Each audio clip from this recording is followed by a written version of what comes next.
Então, eu já estava caminhando para o nosso encerramento, né? E aí eu estava retomando aqui a nossa linha de raciocínio. Então, tem os padrões comportamentais, né, da nossa sociedade, como eu estava até dando o exemplo do Japão e do Brasil, por exemplo. Então, lá no Japão, o padrão deles é comer com hashi. O nosso aqui é comer com talher, né? Então, se eu for para o Japão e comer com talher, para mim, se eu for uma desinformada, porque nem sempre, na maioria das vezes, a gente não sabe o padrão do outro, certo? Eu não sei como vocês foram criados, por exemplo, eu não sei o que vocês têm na mente de vocês como certo e errado, ok? Mas se eu for uma desinformada e for para o Japão, por exemplo, vai ser mais ou menos isso. Provavelmente eu vou comer com o meu padrão, que é o meu talher. E, por sua vez, se um japonês olhar para mim realizando aquela ação, ele vai olhar aquilo como, nossa, que falta de respeito, né? Que ofensa, alguma coisa bem parecida com isso. Que é o que a gente tá com, normalmente a gente faz quando a gente olha para alguém e aquilo nos irrita, é porque de alguma forma algum tipo de pensamento parecido com esse vem à nossa mente, tudo bem? Não estou falando que o seu padrão é melhor que o meu, não vamos entrar nesse mérito. O mérito é treino de empatia. Como a gente treina empatia, a gente tem que começar também a treinar aqui, né? O primeiro ponto do treino de habilidades é aqui. Então, como que a gente pode, por exemplo, se a gente fosse transformar esse pensamento que vocês anotaram aí, que gerou essa sensação ruim, e gerou a ação de vocês de partir para uma briga, para um ataque, que pensamento a gente pode substituir? Então, ao invés desse pensamento que você anotou, que outro pensamento você poderia ter naquele momento que faria um sentimento mais empático e não ir para o ataque, por exemplo? Eu acho que dialogar normal. Eu acho que dialogar, sem ser muito... Assim, ser briguento, né? Trazer ser um pouco mais agressivo. Eu acho que tentar conversar, porque na hora que eu pedi a licença pro professor, por exemplo, eu poderia ter conversado, apenas falar, poxa, escuta, não faz isso, mas aí eu já tava, assim, né, quando a gente fica um pouco nervoso, a gente já explode. Mas eu acho que se eu tivesse conversado, teria tudo melhor. Entendi. Então, se a gente for... Lembra a sequência? Então, eu penso, eu sinto, e aí sim eu tenho uma ação, certo? Sim. Você está me falando, seria ação, substituir a ação do ir para a briga por uma ação de vamos conversar, ok, você está fazendo ação. Qual é o pensamento? Vocês não anotaram o pensamento, sentimento e ação? Sim. Da situação passada? Lembra disso? Sim. Qual que é o pensamento que a gente tem que substituir aqui? É igual uma sequência lógica matemática. Não é um resultado final, sabe? Sabe aquelas equações gigantes? Não é o resultado final. A gente precisa mexer aqui primeiro, no pensamento. Então, qual seria o pensamento? Chupem. Tentem. Tá bom? No meu exemplo, foi uma falha de comunicação, lá na Atos ainda, mas a minha reação foi não reagir. Ok. Eu fiquei, na verdade, eu não falei nenhuma palavra, que eu não estava entendendo o que estava acontecendo. Então, eu fiquei quieto. E o líder do departamento que interviu. O que eu senti foi desconforto. O que você pensou? E o que eu pensei, eu não me recordo. Isso é vida real. Isso é vida real, vale.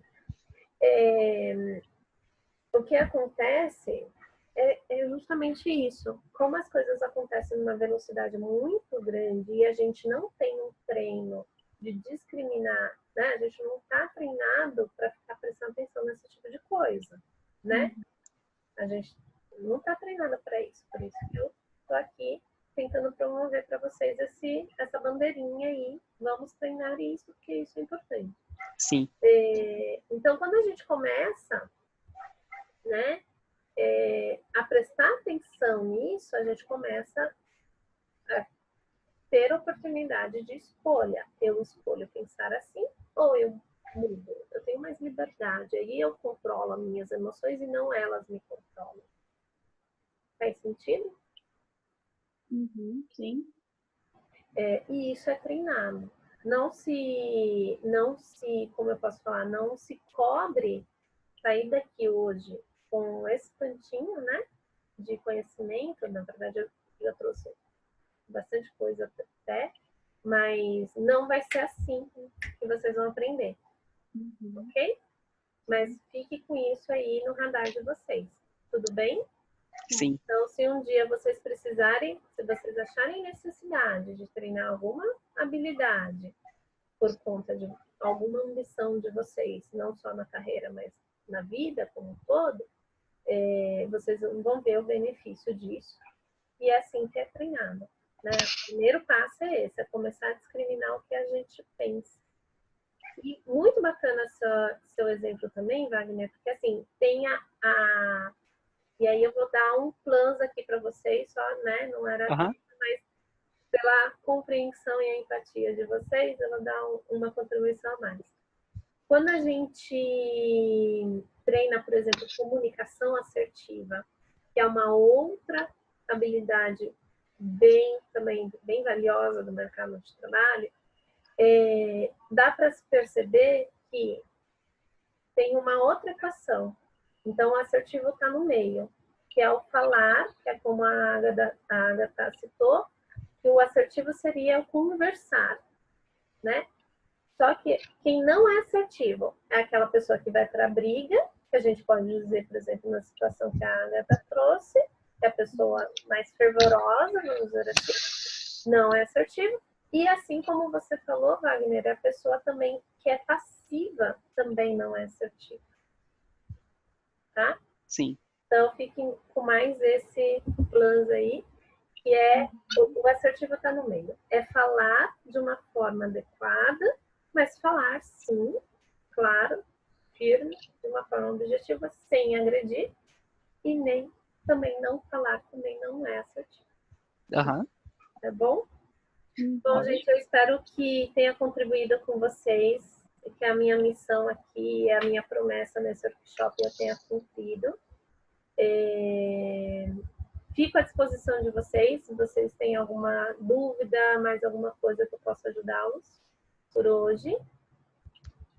Uma pergunta. Claro.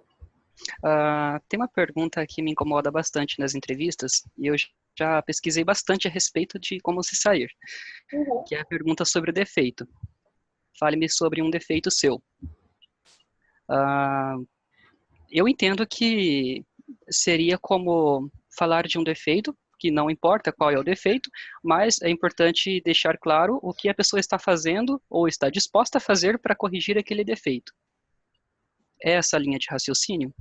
Ou é outra?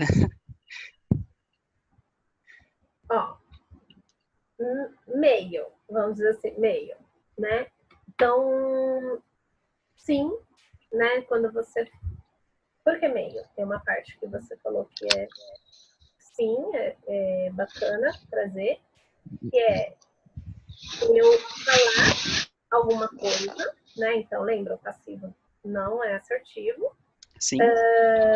Então, assim, eu falar o meu defeito, o meu gap, ou o que eu preciso desenvolver. E quando eu atrelo isso a algo, com alguma ação que eu já estou fazendo, né? Quer dizer que, ok, primeiro, se eu falo é que eu tenho consciência. Certo. Se eu tenho consciência e não faço nada, quer dizer, não tá legal isso, né?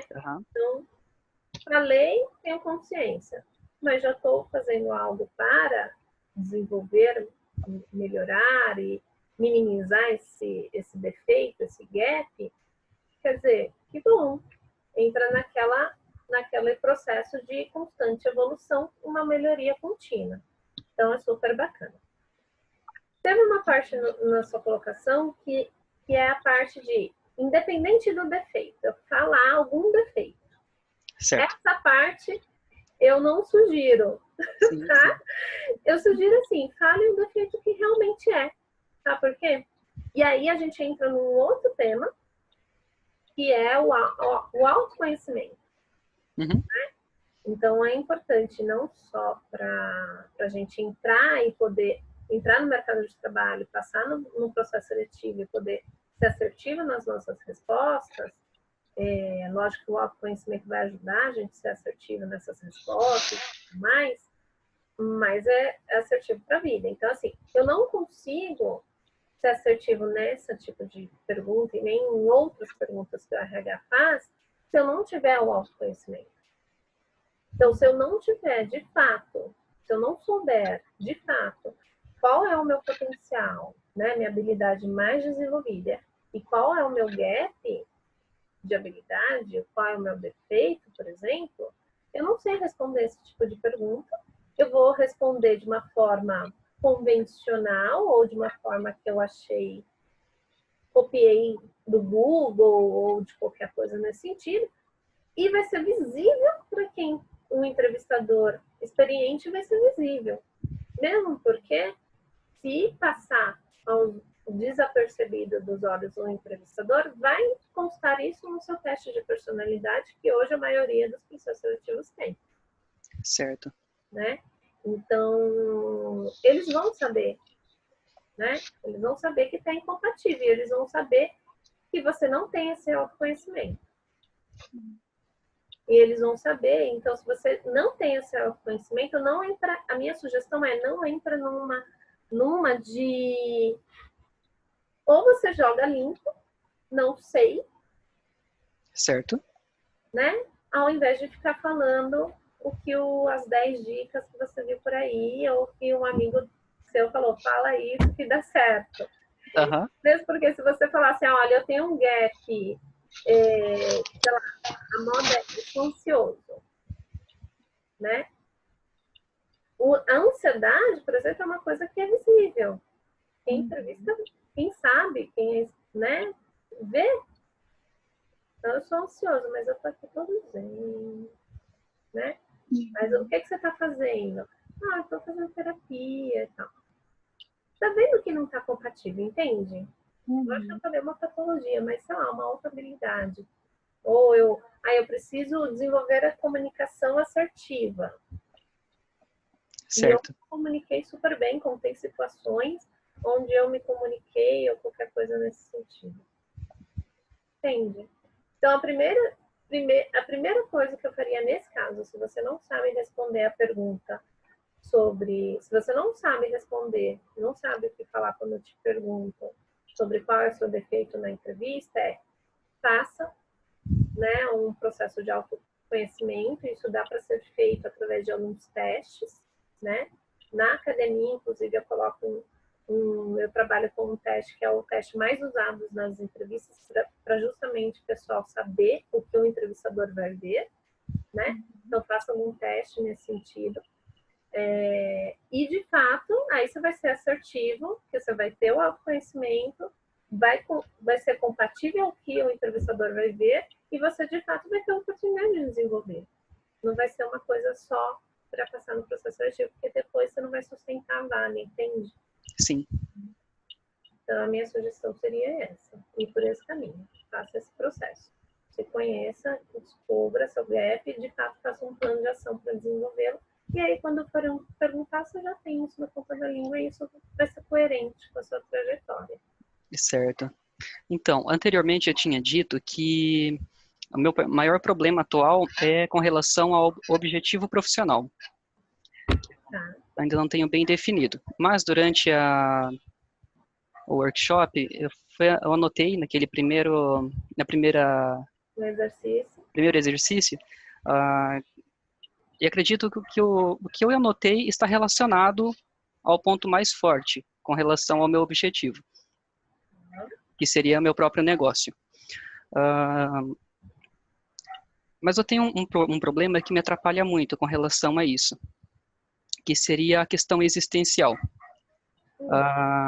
Daí, o que eu queria mais, assim, se for possível, seria dicas sobre como eu posso buscar ajuda ou um conhecimento relacionado a isso, que é relacionado à questão existencial.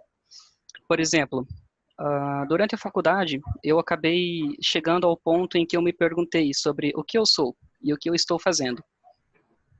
O que Não eu existe estou resposta fazendo? isso. Não há uma resposta filosófica para isso. Não existe uma definição adequada. Apenas definições humanas.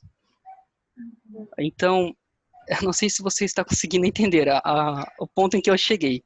Foi misturar filosofia com engenharia. Isso não deu certo.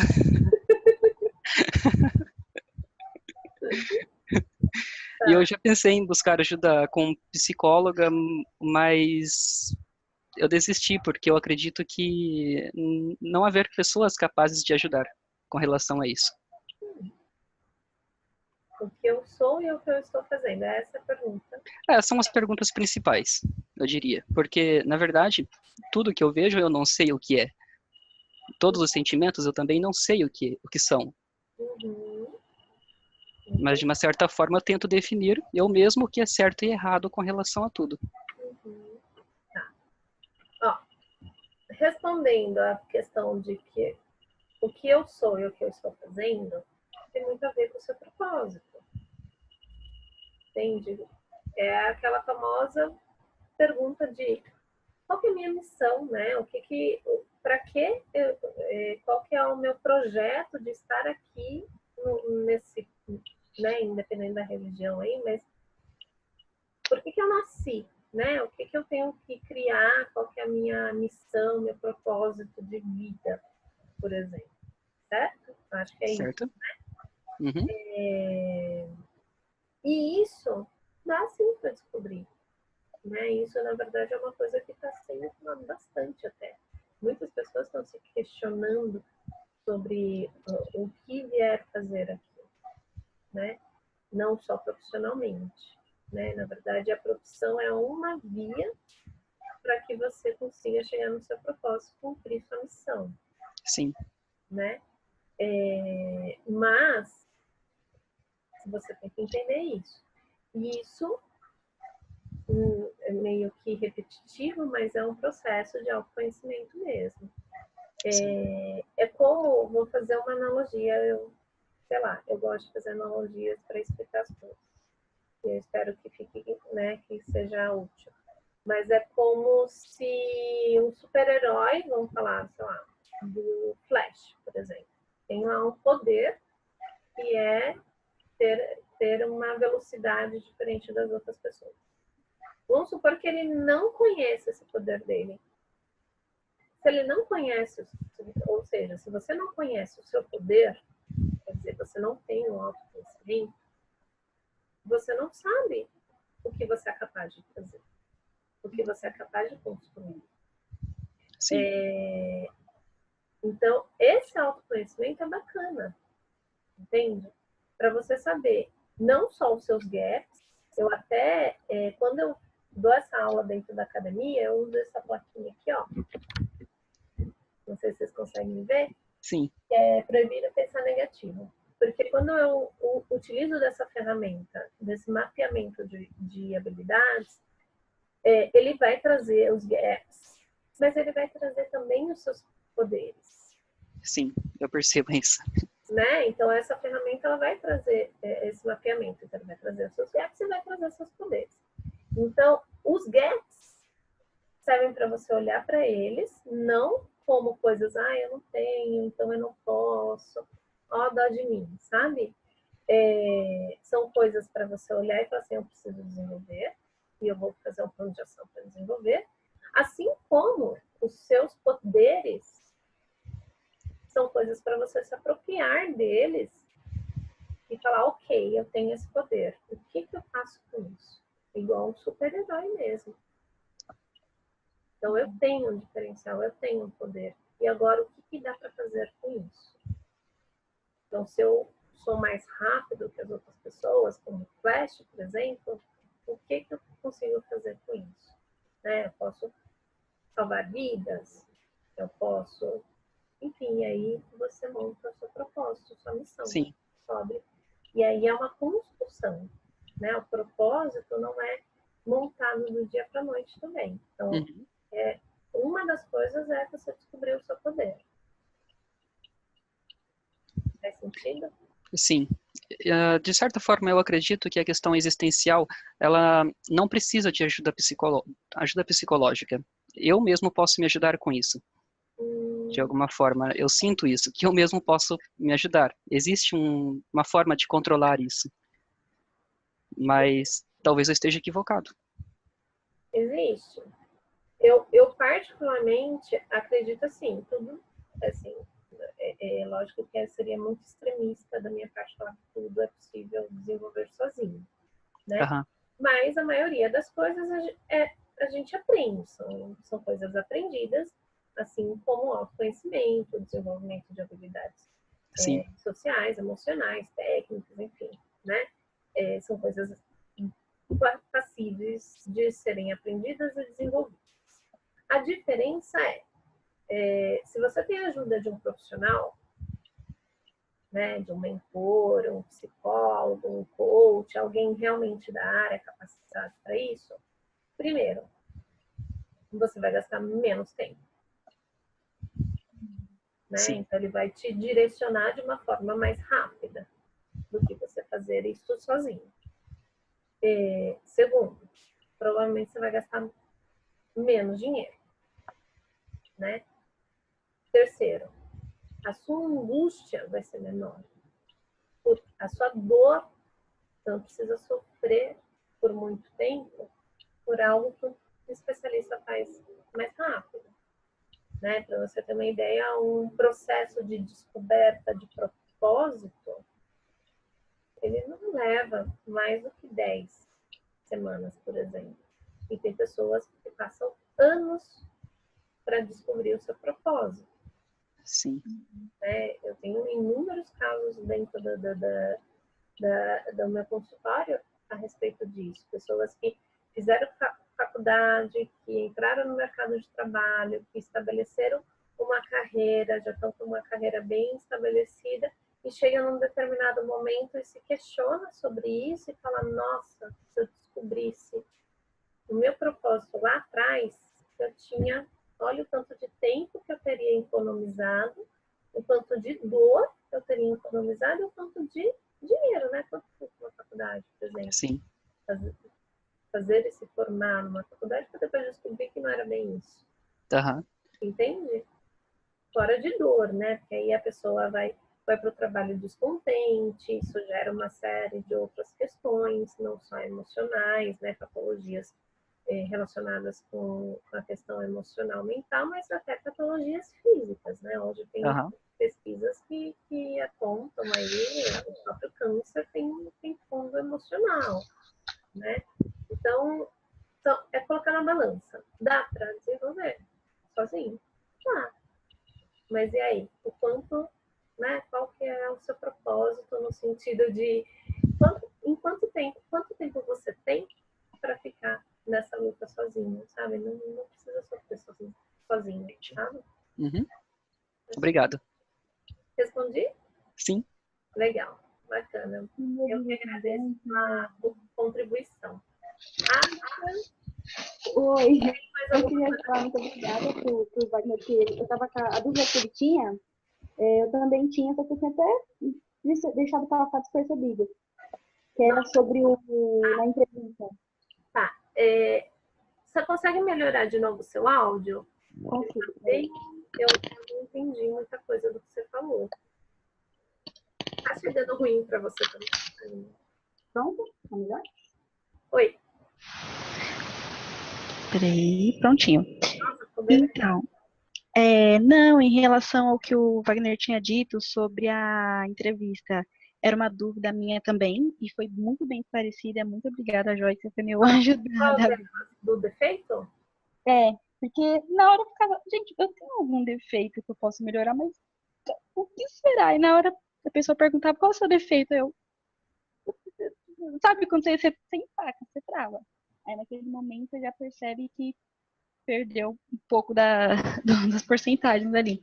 Então foi muito bem esclarecido, muito obrigada, Joyce, por esse posicionamento. Você foi meu anjo da guarda, ajudou muito. Que bom.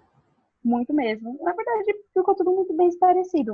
Só deu a concluir o que eu sempre quis mesmo, que era treinamento e seleção. Eu sempre gostei da parte de poder. Eu sempre gostei de liderar, né? As pessoas, lidar com as pessoas. E quando se trata de RH, eu vi que você tem muitas partes onde você pode ir. Você pode trabalhar com a psicologia, que é uma coisa que tem muito hoje dentro do mercado de trabalho. Você passa por psicólogos antes de entrar numa empresa. Tanto é que é uma faculdade que eu ainda queria fazer, que eu tenho curiosidade de fazer também após a conclusão do RH, para poder aperfeiçoar até melhor a minha área, para fazer psicologia. E, meu, eu tô muito assim, eu não sei nem explicar o quão feliz eu tô de ter participado dessa aula de hoje. Sério, muito. Colega de trabalho, de profissão, olha que bacana. A gente vai se encontrar aí no futuro. Sim, se Deus quiser. Ainda vou olhar e falar, olha, Joyce, aquela aula, aquelas dicas, olha a mulher que eu me tornei hoje, muito obrigada. Porque... Legal. Conte mesmo, eu fico super feliz em saber que de alguma forma eu ajudei, né? Como eu comentei com vocês, a minha história é essa, e meu propósito é esse mesmo, é colaborar, e eu vou ficar muito feliz de ter esse feedback, de ver vocês ali, né, alcançando voos altos, e tudo começou aqui com uma sementinha como essa que eu plantei. Então, perfeito. Obrigado, Joyce. obrigada a vocês pela todo o apoio e colaboração. Eu aprendi muito também.